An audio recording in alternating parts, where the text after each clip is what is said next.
Welcome back, guys. We are here for a second session with Liam Young, who is the founder and CEO of StaFi Protocol. He's going to talk about staking derivatives and the new assets on DeFi space. Over to you, Liam. Hi guys. So can you see my screen? Okay. So hi guys, it's my honor to be here. So my name is Lim, and I'm the founder of StaFi. My topic today is staking derivative and DeFi, and it's an interesting topic, and I want to share with you. So before the presentation, I would like to give you a brief introduction of StaFi. So StaFi is the first decentralized protocol unlocking liquidity of state assets. User can stake POS token through StaFi and receive R token in return, which are available for trading while still earning staking rewards. Fees is the native token of StaFi chain, and fees is required to provide security to the network by staking, and paid for the transaction fee on the StaFi chain, and mint and redeem a token. So if you're familiar with the proof of stake, even staking, it will be a great that you can understand the point that I want to stretch on today. Since 2019, staking has been becoming a popular topic, and it is discussed in the tweets, forums, live chat, etc. And due to the wider adoption of PS consensus, and staking token has been increased, and the market cap also increased as well. In 2020, DeFi booming bring us more imagination, whether it is a stablecoin protocol or lending protocol, as well as a variety of liquidity mining projects. It has brought unprecedented development of the crypto. So as well as we know, and DeFi is the mostly built on Ethereum. And on the first day of December this year, ETH 2.0 just launched its deposit contract, which means the Ethereum start to enter into the POS stages.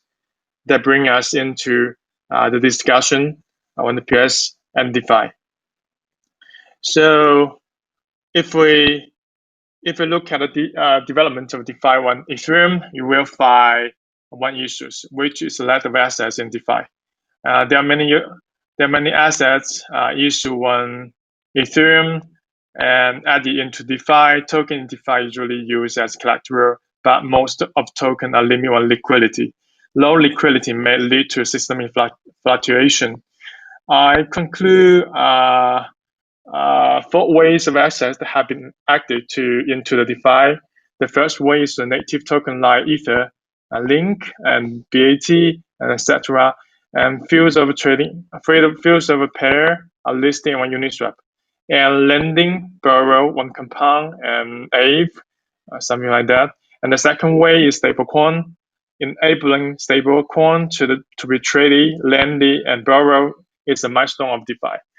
It is enlarge the TVL on DeFi. So the third way is autonomous token for BTC before Bitcoin, and BTC have the biggest market cap and the value. But assets on Bitcoin is not programmable, and which bring BTC to Ethereum is a key solution. There are many solutions like WBTC, TBTC, and MBTC, and etc. Until now, BTC have a great volume in DeFi.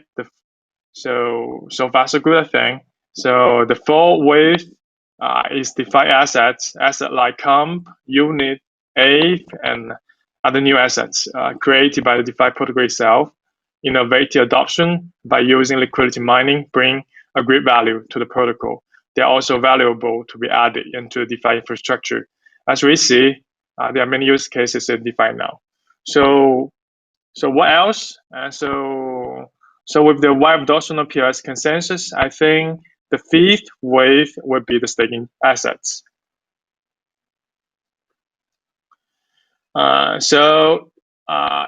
Look at the market of proof of stake.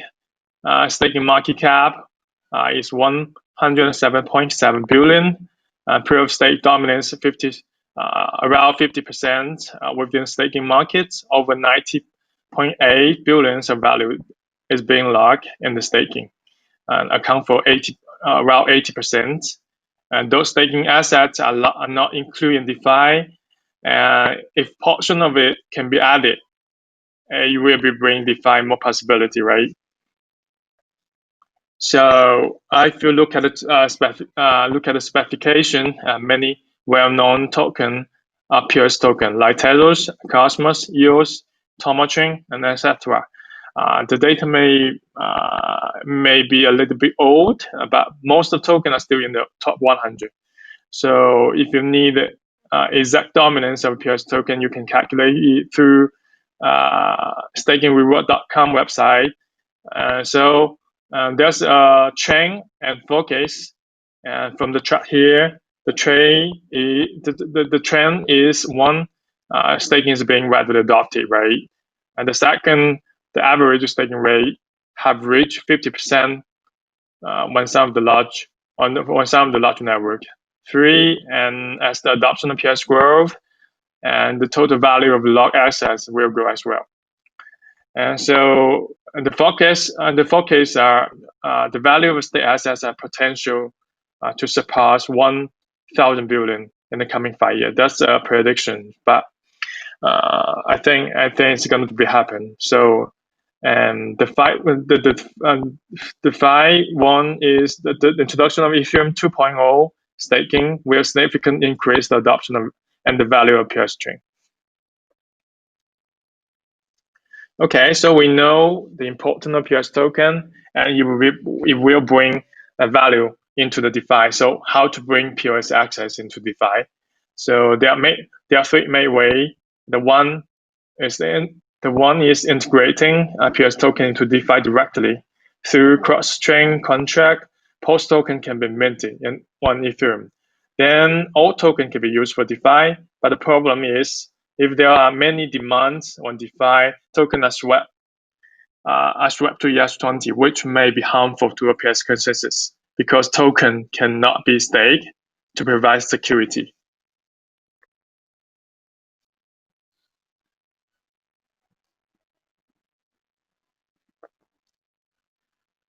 And so the solution will be integrating state assets into DeFi directly. But as we mentioned before, state assets are locked in the consensus, right? So we can transfer the state asset to the DeFi. So here you may have an idea in mind, which is bringing state derivative into DeFi is workable.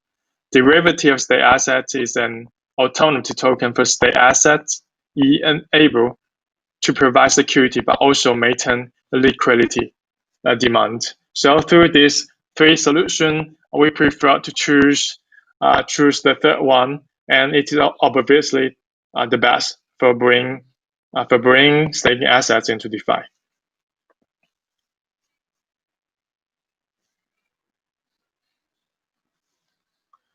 So we know the solution and how does the train of state market will look like. So there's many here. So more projects are adopting proof of stake, and which reduce energy consumption and the centralization typically found in POW, right? So the second one, average network state ratio of PS blockchain is still on the rise. We have seen the projects like Telos and Cosmos have reached around 17 and 80% staking ratio, and the average is close to 40% and to 50%. So the third one is to provide security, a lock period is needed during staking. Depending on its design, the token can be locked for a set of period of time, ranging from weeks to months. So the fourth one is the credit problem. So a blockchain has lack of a credit, right? So over collateral is the only way to engage with financial service on the blockchain. Before an ID, a solution get adopted, therefore providing liquidity to the collateral deposit is essential to the ecosystem, unlocking a new stage in DeFi. So the pain point is there. So market is good, solution have been chosen, and how? So the question is, how do we build staking derivative? So Primary POS consensus adopt 20 days as an unlock period. Most range from 3 to 21 days. Theoretically, longer locking period, better security. Decentralized staking bring community a decentralized network, which is secure, but designer have to make a balance between secure and user experience.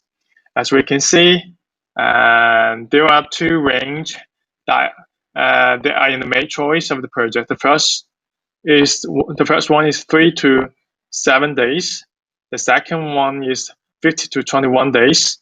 One and ICX is in the first range. XDZ and Atom is in the second range.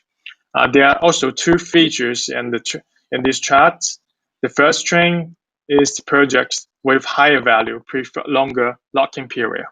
The second train is most projects have planned to shorten the unlocking period.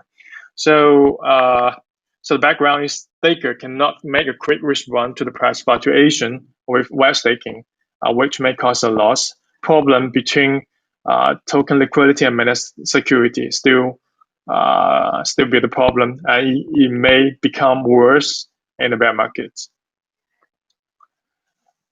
So this chart is the relationship between security and liquidity. In order to simplicity, we remain only two factors that analyze their relation. Theoretically, higher security means low liquidity. Higher liquidity means low security. As we can see, near 80% of the atom is staking, while less than 20% of the atom can be traded in the markets. And we can see the same situation on Telos. And if we consider user who do not staking token, they are already lost, or maybe a fewer token that can be traded in the markets. So controversy over the targets of staking ratio still continue. There's no researchers that what is the best ratio, with the best staking ratio targets, and designer. I think the designer still is exploring, and most chain leave the target decided by the markets. Less chose to make a target to control a balance between security and liquidity.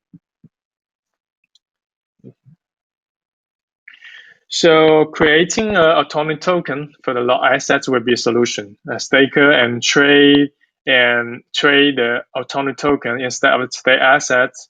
The ownership of the reward and staking assets will be exchanged when the autonomy token is exchanged. So that's the prototype of the idea. So our token is our autonomy token issued by StaFi staking contract. Token holder who delegate token to validator using staking contract will get our token in return. So our token holder own the rights of getting rewards and redeeming state assets from the original chain. So our token is a fungible token, such as our Atom, our SDZ, our DOT, our Ether, and etc. And those tokens can be exchanged, and one decentralized exchange or the centralized exchange. If you want to know more details about our tokens, you can stay tuned for the coming our token paper from our side. So staking contracts is really important for staking derivative and StaFi protocol. So what kind of challenge when we deploy staking contract StaFi? So at least almost all the challenges here, and there are almost 10 kinds of important challenges we're facing with. Those challenges are topics about platform development, risk, and government. Some challenges are the new due to the staking derivatives, the new space. Such as internal problems. Some challenges are the old technical problems, such as communication within different chain. User experience is always top issues from long ago. I'm going to walk through the challenge in the coming presentation. So the first challenge we're facing is which platform we can choose. And there are three ways to deploy staking contract. There are two ways. And the first one, should all staking contract be deployed on a new chain, in a new chain? The second one is, should all staking contract be deployed in different original chain? If you can choose the second way, we have to face the development problem and token standard problem. Platform have several language and layers. Lending take times, and also our token will be a total different due to the different platform. Our token is the hard to devote itself to the existing ecosystem, such as DeFi on Ethereum. If you can choose the first way, tokens then the problem will not exist. But we still have many new problems. It depends on the platform we choose. So there are limit options we can select. The first one is Ethereum, second is Substrate, the third one is Cosmos SDK. And almost all DeFi infrastructure are built in Ethereum, on Ethereum, and the basic access are ES20 token. If a staking contract is built on Ethereum, our token will be easy to access to the existing ecosystem. They can be used as collateral, they can be used exchange on the Ethereum directly. But due to the complexity of the stake contract, the management of assets should be executed by validators. And why Ether is POW consensus now, and ETH 2.0 is far away. We can do a custom request to the miners right now, which means staking contract cannot be built within Ethereum. So why our choice is limit one Substrate and Cosmos SDK. There are many total different tools after we dive into the details of the code and realize that Substrate may be our best option. We are going to build an independent chain, but parachain compatible chain to fulfill our targets. And our token will be one kind of standards, and we are going to bring a bridge between our token and ES20. I'll use interoperability of a Polkadot to make a connection. And the problem two, it is asset management. And staking contract design, staking contract is the open ledger that maintain the relation between the staking assets and our tokens.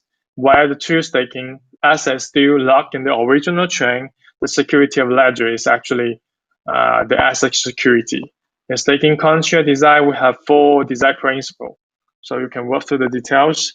And the most important in their design details is we use multi-signature or MPC system to keep a staking contract asset management safe.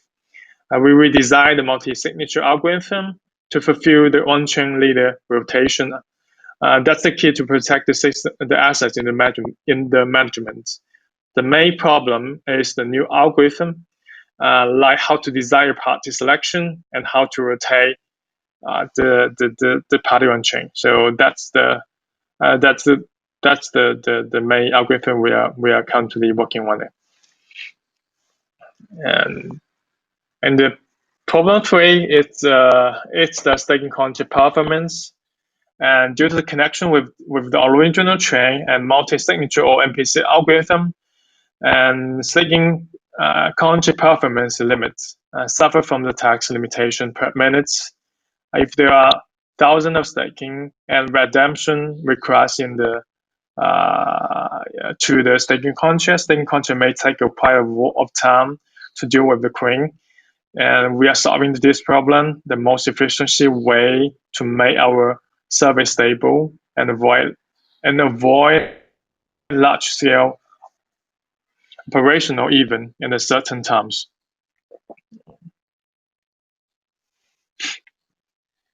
And problem 4, it's an internal part problem. Our token is minted according to the state proof of the original chain. The security of the original chain is also important for StaFi. The part problem will become top issues such as tax rollback, slash, or any problems that will lead to a number will lead to the changes. Those problems appear less, but they have a small ratio to show up. We'll try to speed up this synchronization and make PET more accurate. If those problems happen, we will start the government process to deal with it. For now, in order to move forward, we desire shared risk with our token holder. If your validator get slash, so all its delegator will cover the losses. Individual loss will be proportional to their delegate token. At the same time, we want to bring insurance to the delegate process. It is an option, but delegate who chose to buy insurance will not suffer from the losses. But and for further improvements and the better version of shell risk we publish. So, and validator could choose to take on the slash losses or not. And the protocol will support different options. And problem 5 is the asset governments, staking contract governments. It divided into 2 parts: the government of staking assets and staking contract. The second one is the government of staking contract itself. So, staking contract is only a record ledgers, small ledgers, and the voting rights is delegated to the validated original chain. Voting in the original chain is decided by the validators. It is same as the original government process. But Cosmos is allowed delegators to change the voting results decided by the validators. So StaFi have fulfilled its function, fulfill this function yet, but in the future improvements, the bridge will be settled down. And the government has staking contract itself, StaFi core team with fully controlled development and updates of the staking contract. And we are gradually open staking contract deployment to the devs also. New staking contract should be considered in a deep through with staking asset decentralization, consensus, and valuation. And problem 6, it's a staking user experience. So due to the staking contract complexity and the original performance, users usually suffer from the misunderstanding of using it. So we list several solutions to deal with the problem. You can walk through the details. So in the coming months, we're going to launch Ether, fees, and adults, and Kusama, etc. So stay tuned for it. So okay, that's it. Thank you for your attention. So they may have some details that are lost to present. Let's discuss of the spec. Anyone who wants to join us is welcome. Thank you. And some public StaFi information you can check and showing here.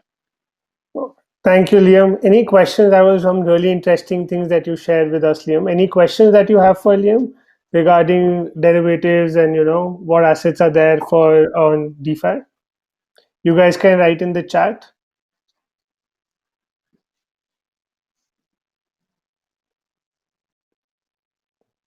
Okay, Liam, by the time people are writing, I want to understand something. So what, when you're talking about the derivatives and, the different assets in DeFi, so what do you feel is the best way for, people to start looking at staking, and how can they start about, going about staking in the derivative side? So can you just put some light on for anyone who is new and can, start doing that? So what can be their process about going? Yeah, so first you have to know what staking is, and usually people are going to the POS token holders will know what staking is, because there's inflation there. So the inflation mechanism will incentivize the staker to staking. So you get a staking reward as return. So if you don't do that, your asset will be diluted, right? So for anyone want to know the staking derivative, he has to should know what staking is, and he can join the staking mechanism and know the details and the risk and and something like that. So and the people can they will face the pain points when they staking. So our solution to solve the pain points when we're staking, so that we'll know what is staking derivative is, and if we launch the products, you can use the products to solve your pain points. Yeah. All right. Thank you. Thank you, Liam. We have a question from Tushar. What will be the fees associated with using the platform? Yes, and we create so the staking contract is built upon the stat fee, so can you staking via the stat fee contract, and then staking contract will connect to the different peers chain when stake is behalf, and then we create the use cases for the R token for the R token. So just like the R token can be integrated into the DeFi lending protocol, or it can be trading on the Uniswap. So we're going to list the trading pair, just like R dots and the Ether and Ether to Ethers, something like that. So we will collect the protocol will collect a small fee as a liquidity, as providing liquidity. So the whole fee will transfer to a treasury of the stat fee. So the government proposal will decide the fee, will decide the usage of the fee. Yeah. All right. Thank you, Liam. I hope that answers your question, Tushar. So the other question we have is, I believe these platforms are regulated. If so, do non-US or China-based DeFi platforms need to be regulated? Yes, it's regulated because the protocol is a decentralized protocol, and our team is our company is based in BVI. It's not based in China or US. So we launched the protocol decentralized list. So I think we will have many advisors from our lawyers. So far so good. I think it's so we do think it's a regulate. Perfect. Anyone else has any questions for Liam? Yeah. All right. Okay. Thank you, Liam. I think so. Those are all the questions that they have. If you come up with any question after this, you guys can, ask him in chat, and he can answer the question, or connect with him in the networking session. So, Liam, can you share your presentation after this? Yes, I can share. With you, and then yeah. Yeah, you guys can get the presentation. All right. Thank you, Liam, for sharing the insights. Thank you. Thank you, guys. Thank you, Mary. Thank you.